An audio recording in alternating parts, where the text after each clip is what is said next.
John Prine, who chronicled the human condition in song, dies at 73. A folk singer and songwriter with a raspy voice and an offbeat humor, he was revered by his peers, including Bob Dylan.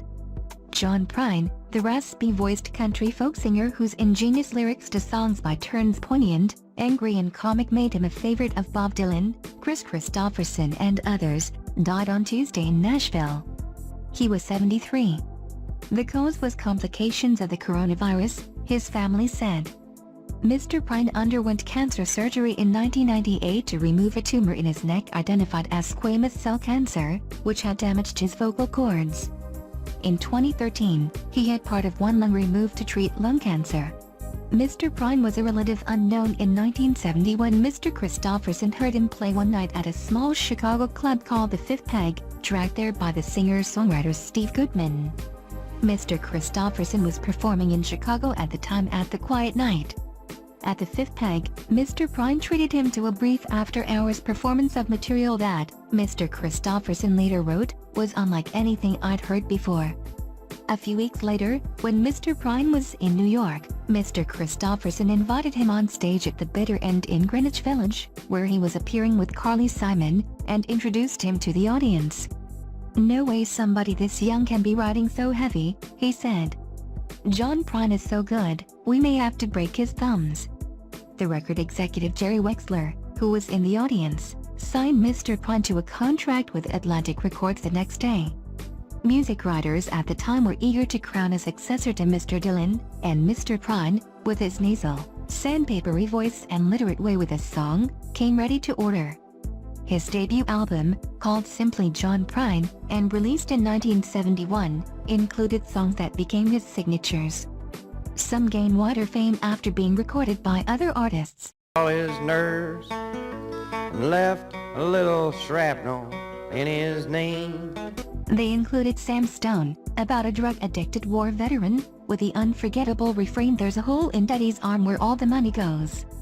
Hello in There, a heart-rending evocation of old age and loneliness. And Angel from Montgomery, the hard-luck lament of a middle-aged woman dreaming about a better life, later made famous by Bonnie Raitt. He's a true folk singer in the best folk tradition, cutting right to the heart of things, as pure and simple as rain, Ms. Raitt told Rolling Stone in 1992. Mr. Dylan, listing his favorite songwriters in a 2009 interview, put Mr. Prine.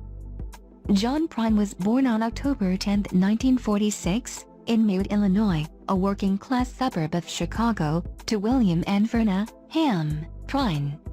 His father, a tool and die maker at the American Can Company, and his mother had moved from the coal town of Paradise, Kentucky, in the 1930s. John grew up in a country music-loving family. He learned guitar as a young teenager from his grandfather and brother and began writing songs. After graduating from high school, he worked for the post office for 2 years before being drafted into the Army, which sent him to West Germany in charge of the motor pool at his base. After being discharged, he resumed his mill route, in and around his hometown, composing songs in his head. "I always likened the mill route to a library with no books," he wrote on his website. "I passed the time each day making up these little ditties." Reluctantly, he took the stage for the first time at an open mic night at the Fifth Peg, where his performance of Hello in There and Angel from Montgomery met with profound silence from the audience. "They just sat there," Mr. Prine wrote. "They didn't even applaud, they just looked at me. Then the clapping began. It was like I found out all of a sudden that I could communicate deep feelings and emotions," he wrote. "And to find that out all at once was amazing." He appears on stage with such modesty he almost seems to be backing into the spotlight, Mr. Ebert wrote. "He sings rather quietly, and his guitar work is good, but he doesn't show off. He starts slow.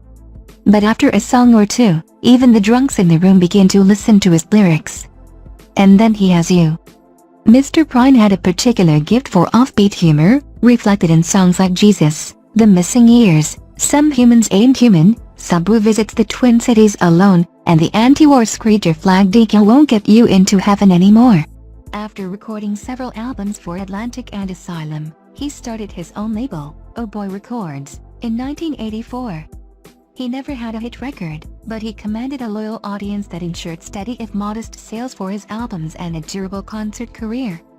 In 1992, his album The Missing Years, with guest appearances by Bruce Springsteen, Tom Petty and other artists, won a Grammy Award for Best Contemporary Folk Recording. He received a second Grammy in the same category in 2006 for the album Fair and Square. Mr. Prine, who lived in Nashville, was divorced twice. He is survived by his wife, Fiona Welland Prine, a native of Ireland whom he married in 1996. 3 sons, Jody, Jack and Tommy. 2 brothers, Dave and Billy. And 3 grandchildren. In 2017, Mr. Prine published John Prine Beyond Words, a collection of lyrics, guitar chords, commentary and photographs from his own archive. In 2019, he was inducted into the Songwriters Hall of Fame, and his album Tree of Forgiveness was nominated for a Grammy for Best Americana Album. It was his 19th album and his first of original material in more than a decade. The award went to Brandi Carlile for By the Way, I Forgive You. Mr. Prine went on tour in 2018 to promote Tree of Forgiveness, and after a 2-night stand at the Ryman Auditorium in Nashville, known there as the Mother Church of Country Music, Margaret Winkle, a contributing opinion writer for the New York Times, wrote, under the headline American Oracle, the Mother Church of Country Music, where the seats are scratched up pews and the windows are stained glass, is the place where the new John Prine, older now, scarred by cancer surgeries, his voice deeper and full of gravel, is most clearly still the old John Prine, mischievous, delighting in Tom. In December, he was chosen to receive a 2020 Grammy for Lifetime Achievement. As a songwriter, Mr. Prine was prolific and quick. In the early days, he would sometimes dash off a song while driving to a club. Sometimes, the best ones come together at the exact same time, and it takes about as long to write it as it does to sing it, he told the poet Ted Hooser in an interview at the Library of Congress in 2005. They come along like a dream or something, and you just got to hurry up and respond to it, because if you mess around, the song is liable to pass you by.